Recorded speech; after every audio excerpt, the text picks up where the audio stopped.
इस बार भी बटन दबेगा कमल निशान के लिए।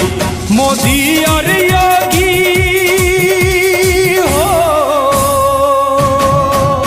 मोदी और योगी जी के सम्मान के लिए इस बार भी बटन दबेगा कमल निशान के लिए।